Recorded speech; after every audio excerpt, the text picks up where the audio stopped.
암송구만큼 스트레스 풀한 이벤트가 없다고 생각하시지만 실은 혈액투석도 암송구 이상의 스트레스가 된다라는 연구가 되게 많아요. 그리고 안타까운 건 혈액투석은 내 친구 같은 거예요. 좋든 싫든 함께 가야 돼요. 그래서 이 친구를 좀 안 만나고 싶을 때가 있지 않겠습니까? 그러면 내 콩팥을 관리를 잘 하셔야 되는데 콩팥이 어떻게 하면 망가지고 망가진 콩팥을 어떻게 치료할 수 있는지 관리할 수 있는지에 대한 얘기를 하고자 하네요. 콩팥이 안 좋아지는 단계는 총 5가지가 있습니다. 1단계는 정상이고요. 2단계는 좀 초기라고 할 수 있고요. 3, 4단계는 좀 중기라고 할 수 있죠. 관리를 하는 법에 대해서 정리를 좀 해드리자면 첫 번째, 1단계에 있는 분들은 그냥 화이팅 열심히 지내세요. 근데 이제 누가 그런 얘기 하죠. 장수의 비결이 뭐냐? 운동하고 소식하고 술, 담배 멀리하면서 고기 좀 적게 먹고 이거거든요. 이게 마치 뭐랑 비슷하냐면요. 공부를 잘하는 방법 딱 하나입니다. 국영수 중심으로 예습복습 철저히. 건강이라는 게요, 있을 때는 굉장히 지키기가 좀 편해요. 그래서 수월해지죠. 콩팥을 망가뜨리는 1위가 당뇨고요, 2위가 고혈압이고 3위가 신우신염인데 혹시나 내가 고혈압이나 당뇨, 고지혈증 같은 기저질환이 있다면 죄송한 얘기인데 약 잘 드십시오.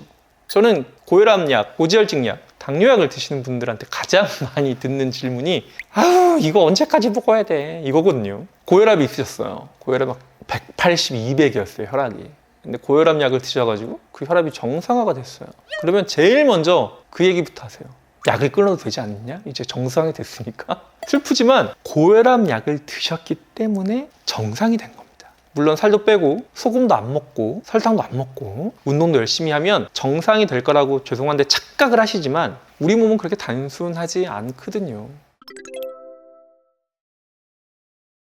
이때부터는 약 드세요에 무조건 생활습관 교정이 들어가야 됩니다. 야, 생활습관 교정을 먼저 하고 약을 나중에 먹어야지 라고 생각하실 수 있겠지만 실은 약이 굉장히 기본이고 약으로 조절이 3단계까지 오면 생활습관을 무조건 교정해야 돼요. 우리가 생각보다 생활습관 교정이 어렵거든요. 술 좋아하시는 양반들한테도 오늘부터 술 드시지 마세요 그러면 쉽지 않습니다. 담배 좋아하시는 분들한테 오늘부터 흡연 끝! 안 돼요. 그게 안 돼요. 그런데 3단계가 되면요, 그거를 무조건 하셔야 돼요. 왜냐하면 신장 기능 3단계 환자분들은 신장 이상 4단계, 5단계로 무조건 가요. 이게 목전이란 말이에요.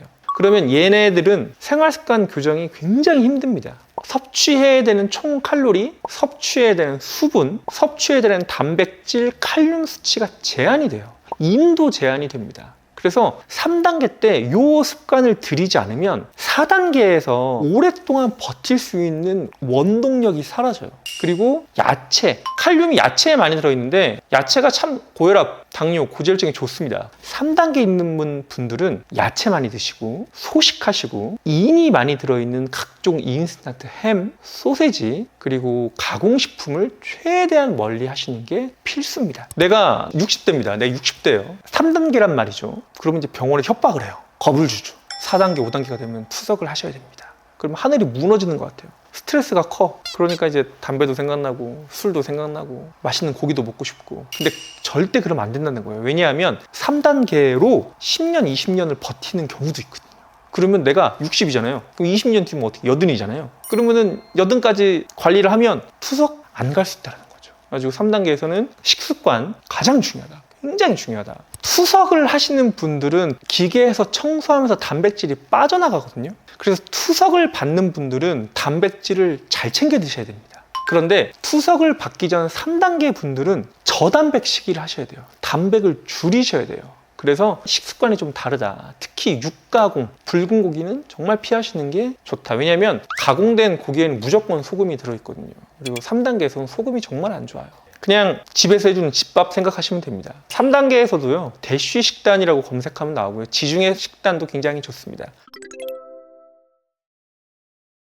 4단계는 실은 이제 투석이 이제 목전으로 오면서 4단계 환자분들은 칼륨을 드시면 안 돼요. 왜냐면 칼륨이 근육 수축에 굉장히 깊이 관여를 하기 때문에 이 칼륨이 소변으로 배출이 되는데 신장이 안 좋은 분들은 칼륨 배출이 안 되기 때문에 몸에 칼륨이 쌓이거든요. 고농도 칼륨이면 사망을 할 수 있어요. 심근경색의 직접적인 원인이 바로 고칼륨 혈증입니다. 3단계는 칼륨 조절이 굉장히 잘 되거든요. 그래서 그래서 4단계부터는 칼륨 조절이 핵심이라 4단계는 조금 괴로워요. 왜 괴롭냐면 칼륨 수치가 조절이 안 되거든요. 그래서 4단계부터는 야채 조절하는데 신경을 쓰셔야 돼요. 아무거나 막 드시면 안 돼요. 대신에 야채에 있는 식이섬유가 또 건강에 도움이 많이 되기 때문에 식이섬유 섭취를 많이 할수록 좀 좋아서 나물류도 좋고요. 데쳐서 야채를 좀 드셔야 되기 때문에 데치면서 칼륨이 좀 빠져나가요. 한번 데치되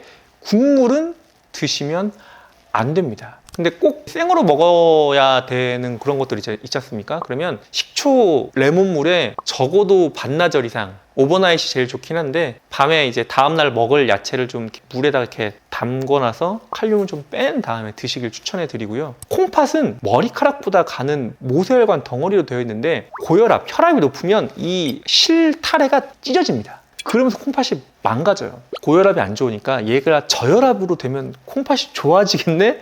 라고 쉽게 생각할 수 있는데 그렇지 않다는 거예요. 신장은요, 피가 들어와서 영양분을 섭취하거든요. 그러니까 혈압이 낮아지면 오히려 신장으로 가는 혈액의 양이 줄면서 신장에 적절한 에너지가 공급이 안 돼서 저혈압은 콩팥 기능을 악화시킬 수도 있습니다. 3기 콩팥에 저혈압 저염 시기를 심하게 해서 3단계에서 갑자기 4단계로 가는 분들도 일부 계세요. 근데 다만 4단계가 되잖아요. 그러면 무조건 저염식 하셔야 돼요. 소금은 그냥 독이라고 생각하면 돼요. 왜냐하면 소금 자체가 고혈압의 원인이기도 하지만 소금 자체가 콩팥을 공격해요. 소금 때문에 공격을 받아서 나빠지는 게 있어서 4단계에서는 정말 타이트한 저염식이 2g 이내에 저염식을 하는 걸 적극 추천해 드립니다.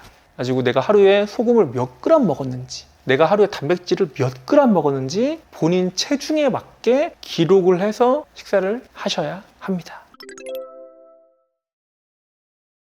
5단계는 이제 투석이 목전이기 때문에 슬픈 얘기지만 그렇게 지나친 식이 제한이 안 들어갑니다.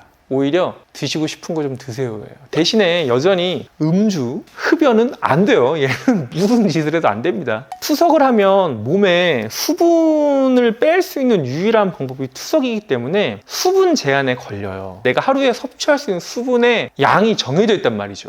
그러면 물만 안 마시면 되는 거 아니냐라고 생각하실 텐데 그렇지 않아요. 우리가 먹는 대부분의 음식에 물이 다 들어가 있어요. 심지어 밥, 야채, 나물, 고기, 물이 수분이 없는 음식을 본 적이 있습니까? 없어요. 그래서 내가 먹을 수 있는, 내가 하루에 드실 수 있는 양의 한계가 정해져 버려요.